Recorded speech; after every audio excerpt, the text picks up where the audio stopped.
Hello, all you soap fans. My name is Casey Hutchison from the soap opera site Daytime Indulgence, and today I have the absolute honor and privilege of interviewing the iconic Louise Sorel. Louise, how are you? I'm well, thank you. I don't know about iconic, but I'm alive. Well, that's good to hear. So let's just jump right in with some early life questions. How did you get into acting? Well, I I'm never quite sure because my father was a film producer in Hollywood, a Hollywood movie producer, and which I think is sort of available information to everyone. But I started really in high school, taking a course in drama because I thought, oh, it's just drama. It seemed like it would be easier than the things you have to take, which we did, mathematics, history, etc. And I thought, I want something other than that. So you have to fill in a space. So at Hollywood High School, I filled in drama, not really knowing what I was in for. And I was about 14 or 15. And my drama teacher ended up being the patriarch on General Hospital for many years after he finished teaching. And he taught at Beverly High as well. Richard Dreyfuss was his patient, his student, etc. And he started putting me on the stage doing great playwrights and the Greeks and Shakespeare and the Irish playwrights. I don't know what he knew, but he somehow sensed something, I guess.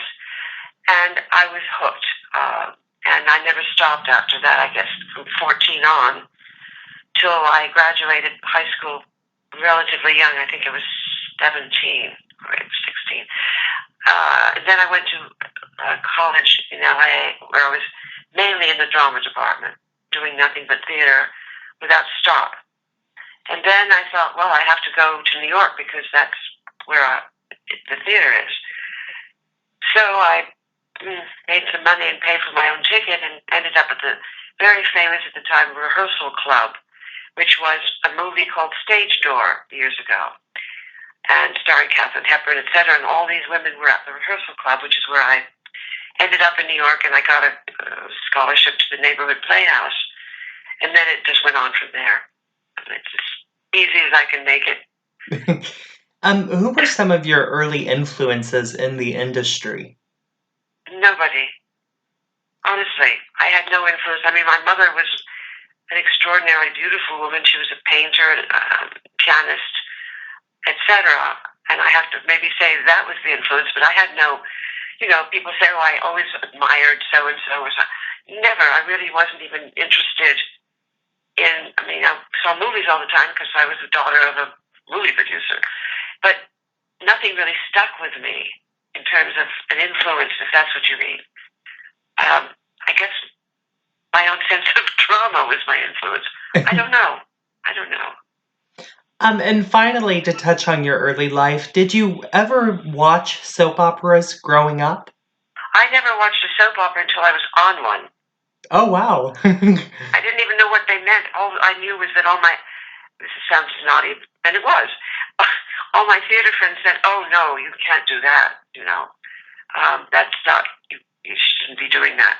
And I kind of thought, well, they must be right. And then I decided at one point that because I wanted to work all the time, even though I worked quite a bit, but I don't know, this one came up called Santa Barbara. And when I saw the cast of actors, and I thought, my God, Dame Judith Anderson, one of the greatest actresses of our time, and Nicholas Coster is a wonderful actor, and Robin Wright, who was very young then, of course she was only 17 or something. But we had a collection of pretty wonderful people, and the writing was so quirky. And I thought, what's wrong with a soap opera? We worked almost every day of the week, and we were able to create, which you can't do anymore. But at that time, they had the money and the time, and we could create our own scenes. They would really let us have the freedom to do that. So that was the first time I ever did a soap, and I had never even seen one. So now let's make our way into Santa Barbara. How did you get the role of Augusta? well, again, this sounds a little odd, but I met with the Dobsons who wrote it, and they said, I think I might have read for them once, and I think they saw lots of people, and then just called me one day, and that was it. One of the storylines, one of the big events, so to speak, very early on in the series, it actually started on episode 75 and carried on, I believe, until episode 80. Santa Barbara did a huge earthquake, and I want to know, what was it like for you as an actress to do that big soap opera shocking event? It was just another day in Santa Barbara. We were on location up on a dirty hillside, pretending to be falling down a hill or something. I remember with Nick Coster, who was my husband, on it, and some pretty funny things went on. I mean, you're playing make believe. Nothing. It didn't really strike me as anything but a storyline, and I don't remember even how much of that we were involved in. I remember other storylines that will never leave my head because they were so clever. But that one was sort of like, pretending there was an earthquake. I don't know. I can't really remember that one so clearly. So we've already mentioned the amazing legend, Nicholas Coster. What was it like to work with him on Santa Barbara? Well, we're very good friends. We knew each other from way before that. So, Nicky's wonderful. He's nuts. I mean that in a loving way. He was wonderful to work with. I mean, I thought that was a perfect pairing. We're both a little nuts, I guess. And there was just something he would draw out of me. It's wonderful to have someone to work with where you really connect and the emotions come out because they're really there for you. I don't know what he'd say about me, but I think we were a very good match because we were, we were theater people for one, and also sort of sense of the absurd. And definitely he has that. I love him. I've known him for so many years, He's a really solid actor who loves what he does. So in 1986, after 2 years of playing the role of Augusta, you departed for the first time from the show. What led to that decision? I'm not sure I want to. Well, there was a producer in New York and I had to do, my dream was always to be back in New York. And I had gone into New York one day for a few weeks or something when we were down, and someone introduced me to this particular producer. And then when we were coming to the end of the second year, you got into negotiations and things, and none of us were not making a hell of a lot of money, and negotiations were sort of not happening, frankly. And he had called and the producers on Santa Barbara and said, I want her on the show in New York. And I had expressed the fact that I really prefer to live in New York. And he made an offer, what do they say, an offer you can't refuse. And also my storyline was not that strong at the time on Santa Barbara. So, you go where something interests you. That's when I left for a year, and then I quit the one in New York because there was no humor, and I just don't live well without humor. And then I ended up going to France, and then I thought, well, I'll never work again. But alas, Santa Barbara called me back. So I went back for a while. And then other things occurred, which I won't go into, and then I left again.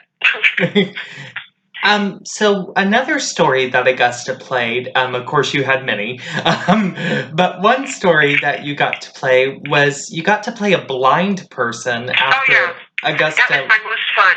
Oh, well, talk about it, That's please. the one that I absolutely could not believe what they wrote. It was so insane, but because of the actors I was working with, it worked because they were all so wonderful, including Nick. And we had this wonderful actor, what was his name? He was a comedian, Ron. Oh God, I hate to forget names. very funny guy, does stand-up comedy a lot. And they brought him in to play a sort of, I don't know what it was, not a lover, but he was supposed to be the mailman. It was so crazy, I can't even go through it all, but I loved that whole sequence. We couldn't stop laughing. Ronnie Shell, that was his name. We could not stop laughing because they did a sort of Cyrano thing where I was supposedly blind, and there was Nick, my husband, and Ronnie Shell playing. He lies and says he's an astronaut or something, who's supposed to be seducing me because I'm angry at Nick. It's so complicated, but anyway, we couldn't look at each other. I mean, I was just falling off the couch. I couldn't stand, because of course I could see them. But they were doing all this crazy stuff, and I was supposed to be blind, so we could never get through a scene because I just start laughing. And then they sent us up to supposedly the Hearst Castle. Only the way they shot it was just hilarious. I mean, it was so... No soap had ever done anything that inventive, I don't think. It was madness. It was like a sort of British humor, in a way. And it was just so much fun, I can't tell you. It was the most memorable of all the stories we did, for me anyway. So I've heard on multiple occasions as I was doing some research, that there's one story you weren't particularly fond of, and that was the decision to make Augusta into an alcoholic. Why weren't you fond of that story? Oh, yeah. That has so many angles, a lot of which I cannot... that was basically, well, I will say it. That was it's a lot of personal stuff involved. I really hesitate to go into, but it was basically a very hostile gesture done to get me off the show, send me away, and I was absolutely furious about it. It was classless. It was cheap. I was surprised because of the people involved who did it, and I wouldn't play it.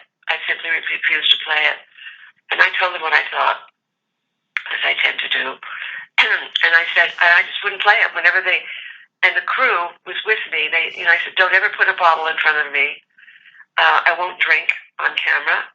So whatever they would say, Augusta's drunk or whatever, nobody, the fans of the audience never saw it. So I wouldn't do it. And there is a rule, of course, that actors are supposed to do what's given to them, which normally I would respect. But in this case, it was too personal. And I thought it took a wonderful character and destroyed it. And there were really a lot of reasons behind it that I really can't go into.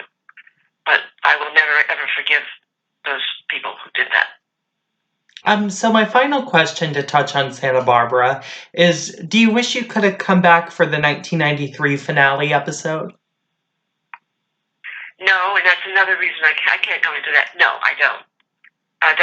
Certain people ruined the show. It was a very creative beginning, and at the end, it was stomped on, literally and physically. Mm-hmm. It was ruined, just ruined. They sold the show out to a company called New World, and once you start letting other people in on something that had a very special touch to it, it's like selling your soul to the devil. And they did. And it was too bad because there were very good people, very good actors, and the Dobsons were very creative. But things happen like that, and then they're just ruined. No, I did not want to be there then. I was already on Days of Our Lives. Mm-hmm. Speaking of Days, we won't get there just quite yet, because I want to save the best for last. But let's go ahead and we'll talk about One Life to Live, where you played the role of Judith Russell. Did you like being on One Life? Here we go again with the personal stuff. No, that's why I left, because I asked going in, I said, please, I need humor. It's an essence for me, and there was no real humor for me in that particular role, and there were other issues going on. So there were some very nice actors to work with, but in the end, I had to leave. What was it like to play a story of where your character, Judith's mother-in-law, didn't like her being with her son because Judith was Jewish? Wait a minute, what? I didn't like who? Your character, Judith's Yeah. mother-in-law wasn't fond of her because Judith was Jewish. Who's my mother-in-law? Can't even... Oh, wait a minute. It was, really lovely lady, the daughter of a famous actor, I think. I don't even remember that. I honestly don't remember that. Was that a storyline? Was that in the... Yeah, it was your character's storyline when she was married, and the whole thing was another socially relevant storyline where the mother-in-law didn't like Judith because she was Jewish, and the mother-in-law didn't want Judith with her son, and... Was I married? Yeah, you were. Who was I married to? I think his name was David. Gee, that's scary. Clearly on the Alzheimer's list now. I don't even remember being married on that show. Well, it was a long time ago. I mean, it was quite a while ago. Yeah, but still. Wow. Gee. I don't remember. I was a lawyer, but I don't... You were married to Charles Sanders, the former ambassador of Mindora. Oh. Was he even on the show? Yeah. Who played that? My God. I don't remember domestic scenes in that show. And then I don't remember. Charles was played by Peter Brown. Oh my God. Wow. Well, there you go. I can't comment because it's like a complete blank. All right. Well, let's move on to Port Charles then. Okay. Oh God. That was just a brief little thing. That was 10 shows or something. Yeah, your character, many soap fans may not know that your character's name was Donatella Stewart, but it was actually a combination of the names Donatella Versace and Martha Stewart. Oh, right. So these things sort of, to be really honest, it was so brief and that I didn't really, I didn't have a lot of time. I think I only did a few. It was like a stopover or something. Wasn't it segmented from GH or something? Yeah, I believe it was. Yeah, I don't know how long it lasted, but I just think I just popped in there because they asked me to or something, and it was, I seem to have been spending a lot of time in bed in that show, wasn't I? Yeah. Was I in the hospital or where was I? It just doesn't stick. Some of the things just don't. They slide right off the page. I don't remember it very well. Then we'll move on to another one of the soaps you were on for a very... I gotta go remember it. What? All My Children. You played the role of Kay That was Campbell. another quick one. I was just going to ask you just one question about that show. And what was it like for you to work with David Canary? Oh, well, not that. No, it doesn't get better. He was an angel. He was an angel. It was a big loss. He doesn't get better than somebody like that. Very devoted to his craft. It was sweet, sweet, sweet man. Everybody loved him. So I can't say anything other than he was just lovely.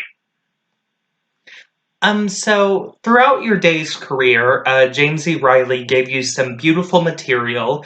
And you went on to just do a guest appearance on his show Passions, where you popped up as the cannery worker Dort. So did James create that role, like, specifically for you? No, I don't. Well, I mean, maybe he did. I have no idea. He created the show, much to everybody's amazement. And then they, we're connected in a way because of days. And the producer of that show, Lisa, was very sweet friend. We were sort of friends. And they just said, come over and do, I don't know how many, there were not a lot. when I found out what I was doing, I was horrified. Horrified. I was standing there with they kept pouring tons of fish in front of me. And I had no idea I was going to be doing that. I stank of fish for a week or two, whatever. I couldn't believe what I was doing. I mean, I did the best I could. But I don't even know how I ended up doing that. It was, I don't even know what to say about that. I was sort of mortified, frankly. So we've got one more soap to touch on before we get to days. In 2014, you did a web soap called Beacon Hill. You played the role of Emily Tanner.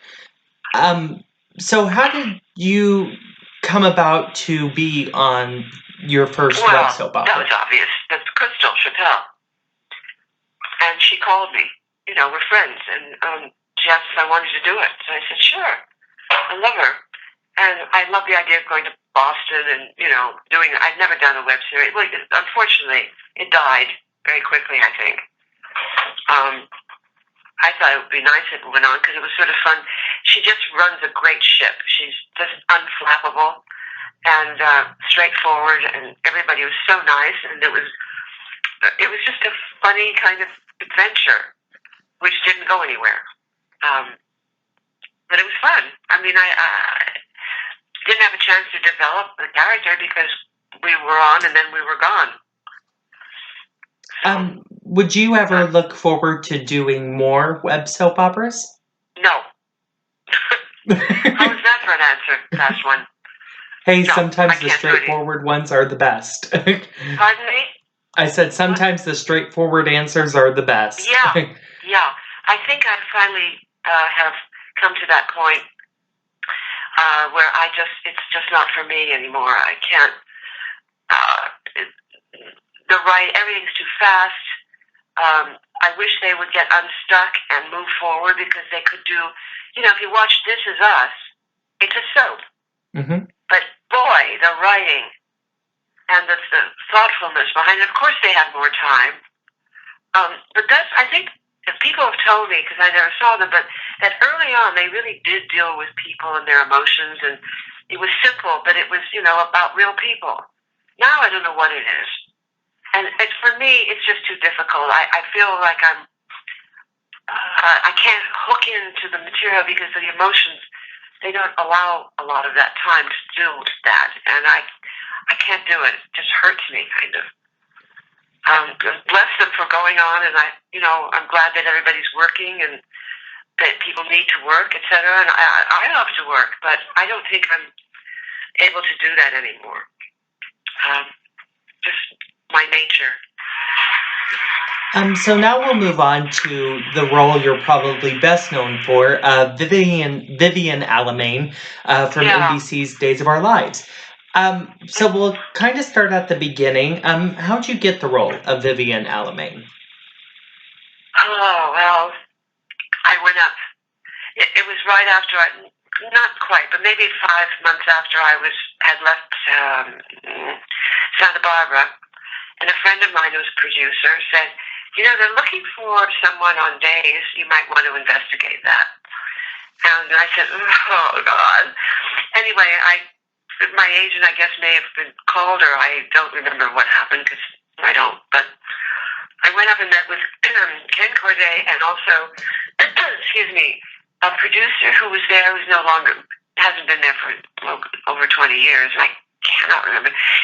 He was a producer for many years there, and I think he was very creative. I don't remember his name, but I met the two of them, just said hello, and, we were shooting right next door on Santa Barbara.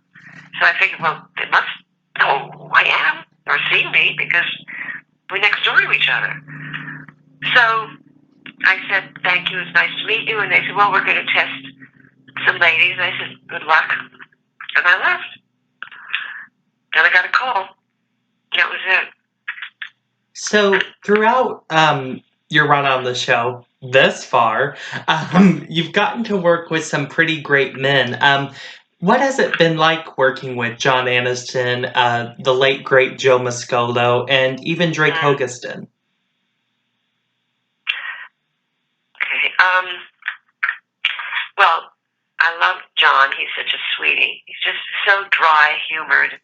And in fact, this last run around that I had for the last 4 months, I got a couple of scenes with him, and he's so rooted. He's just present.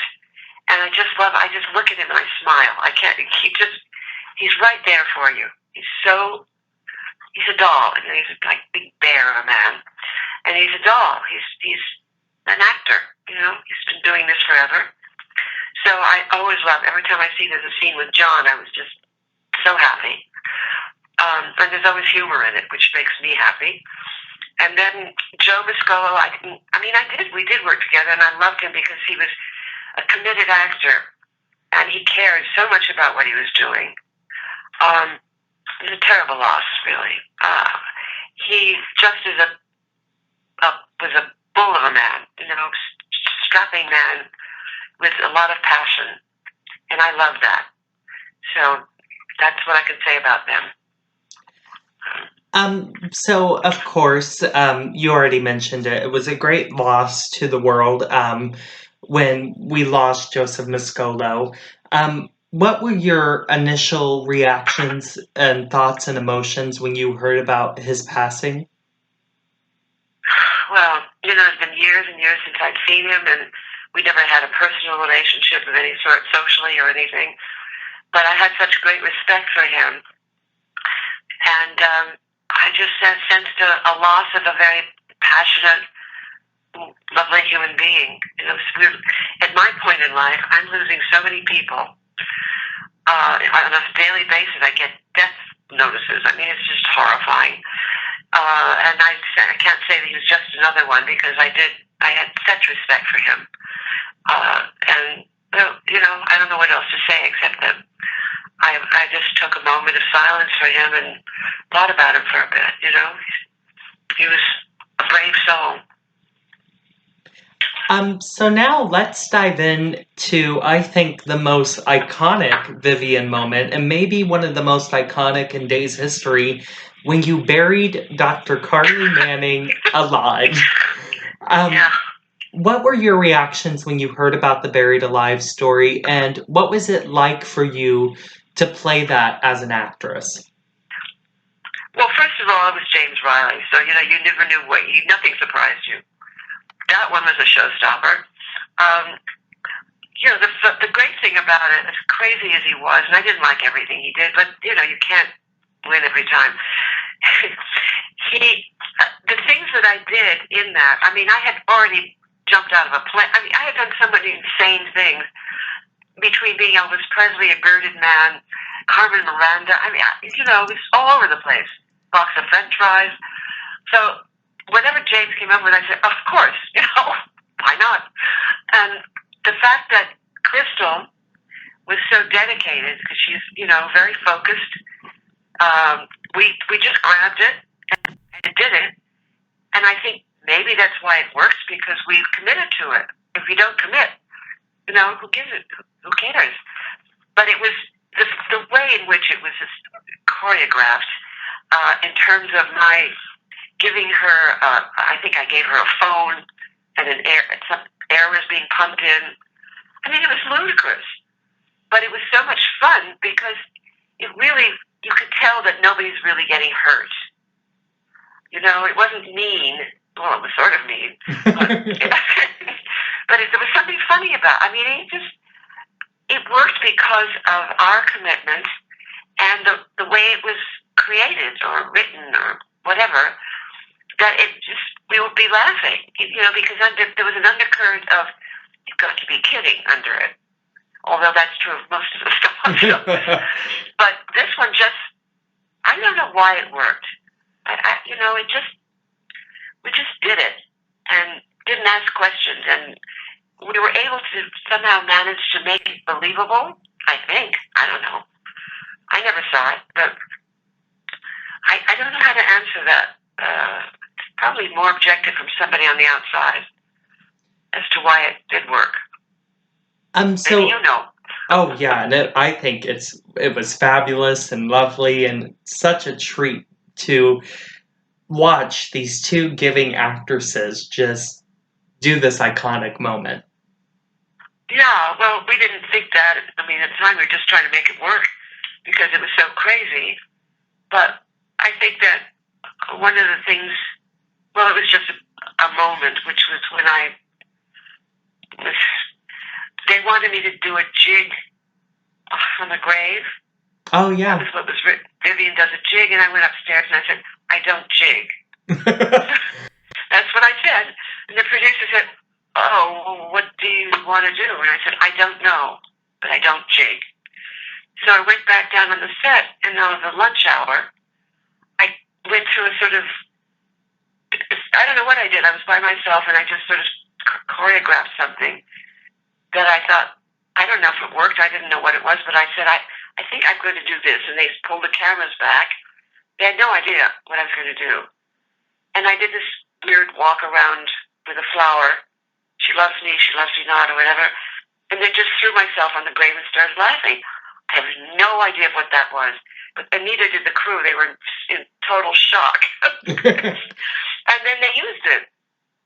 So it was sort of the final, I don't know if it was the final thing, but I think that made a statement of some sort, because they used to play it a lot on the daytime soap awards or something. They used to show the clip. So in 2000, Vivian and yourself were written out of the show. But in 2009, you returned for your first return back. So what was it like in 2009 to get a return call almost a decade later? Truly, truly shocking.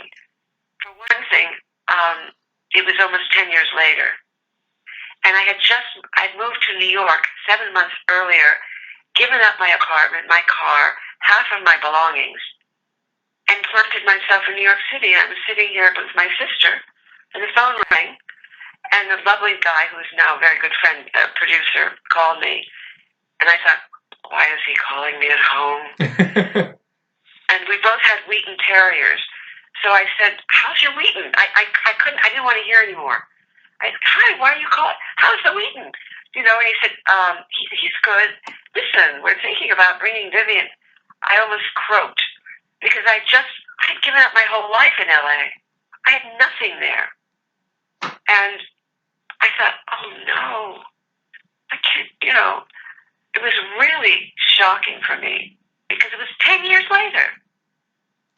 And I didn't know, I really didn't know what to do. I rummaged around in my brain, and they said something about 2 years or 3 years or something. I said, no, 2 years.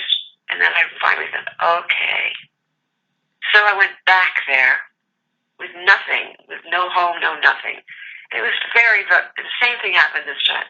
I had no home. I had to keep moving around to find some place. I had to get everything in order to be there. And then they decided to shorten the time I was there by 2 months, which was, let me just say, a little disturbing because I had, thrown up everything and moved back there. But that's okay. I finished 2 months early and they paid me, and I came back to New York. So now you're returning 6 years after that. So what is that like? That was another shocker. I was quite happy visiting with my sister, and the phone rang, and it was my agent who said, I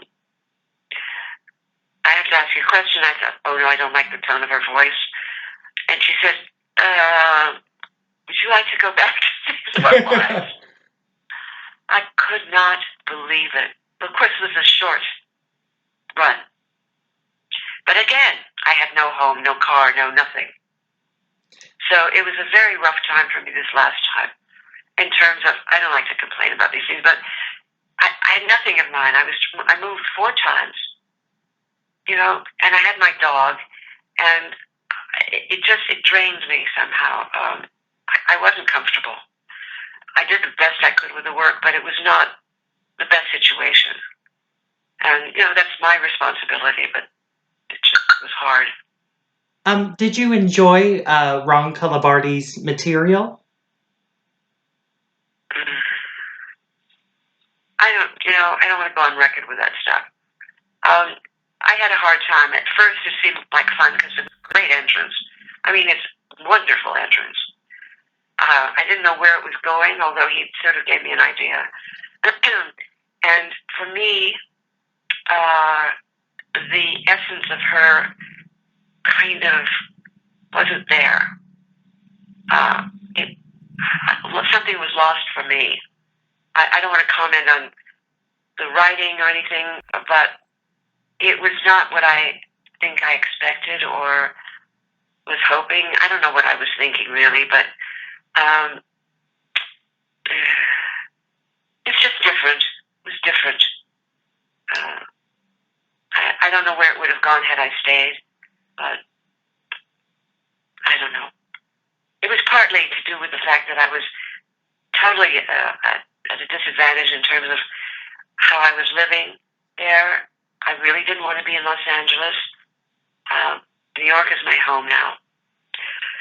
So I had to adjust to a lot of things, and it was, I think, too fast for me, the way we shot and everything. But they're all doing that. It's very difficult for all the actors and the writers. They have to write something. This show is 6 months ahead, which I don't understand, but that's what they're doing. So without giving anything too big away, can you give us a little tease of what we can expect from Vivian this time around? I actually, I can't believe that they think anything's a secret. In fact, I was supposed to be a secret, and then it was out all over the place. You can't keep those secrets about somebody coming back. And, I think they just bring back favorites, which is very flattering, in order to kind of bring an audience in if they're having, the shows are having a hard time right now. I'm not sure I can because it's a big storyline. Ooh. It's a big one, and I don't really think it's appropriate. I can't believe someone hasn't leaked it, but I won't because it wouldn't be respectful to the show, They weren't even supposed to know I was coming back. That was part of it. So that was already out, evidently. And then the story, the impact of what occurs in the beginning of when I come back is a big one. It doesn't just include me, by the way, at all, but it is a big storyline, and I don't think it would be appropriate for me to be the one. If somebody else wants to do it, that's up to them. But I don't think I should. So now we've unfortunately entered the last 3 questions of this lovely interview. So my first to last question is, what was it like for you to win all those Soap Opera Digest awards and know that the fans admired your work that much? Oh, I don't know. I mean, it was very flattering. I'm not, most of us don't do the work for awards or anything, but when somebody does acknowledge you, it's very nice to feel that you've actually done something that has affected people, which is what actors like to do, and that your work is acceptable. So it's very flattering. I don't know, I never win, I can't even win a lotto. I mean, I never win anything. So when I won the first one, I was like, who, me? Wow. I was floored. In the scheme of things, I don't think awards are important. It is for a moment, like the Academy Award, and it's a wonderful thing because you work so hard and you hope somebody appreciates it, and they did, so you think, wow, that was nice. But I'm such a private person, and I have so many interests that I don't know what to say about that. It's very flattering, but I don't dote on it, I don't really, I sort of gave them all away, quite honestly, the awards. I can't put awards out in public and point at them. It's just, no, not my nature. What has been, out of all your soap roles, your favorite to portray?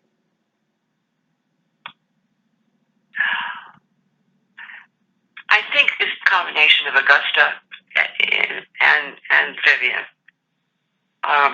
they were somewhat related, I thought, you know. I think, Vivian was much more a villain, but I liked strong characters. So both of those really stuck out for me, and, you know, moments in each one of them. I think Augusta had more vulnerability.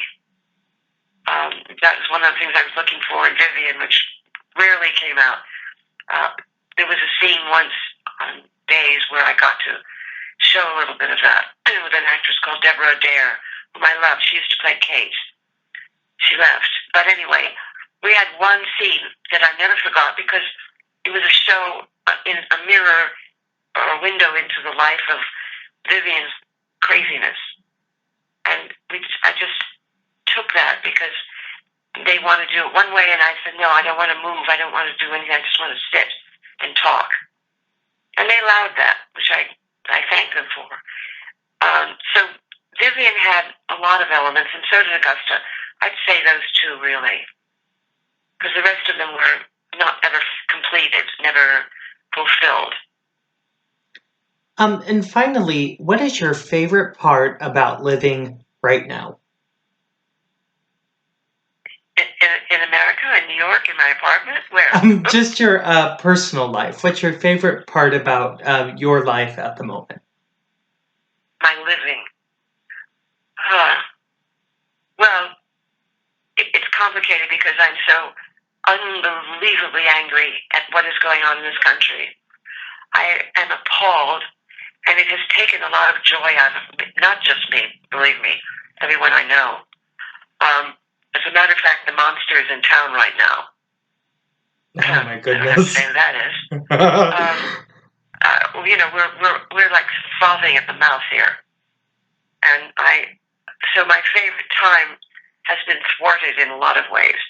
But the fact that I do have close friends and my dog, and get to hear music at Lincoln Center and celebrate the beautiful things in life.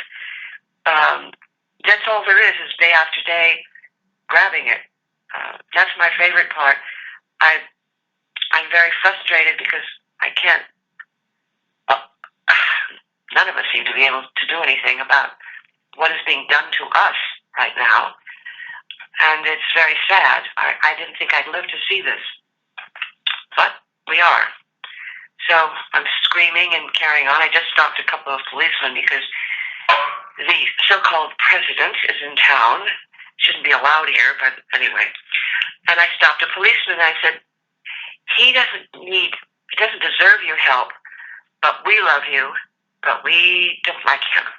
And they sort of said, thank you. Thank you. So I'm just like, it's interfering with all of our lives. You know, one minute you're having a good time, the next minute the reality comes in and hits you. Mm-hmm. That we're going to be not only not have health care, not be able to pay our bills because the rich and greedy are going to be taking everybody's money. Children will be dying because they can't get any help. It's horrifying. So it's a mixture of real sadness and anger, and then moment-to-moment times when you can forget it for a few minutes and enjoy music or friends or animals. You know, it's a tough time. So, sorry to be sort of negative, but it's the truth. Oh, definitely.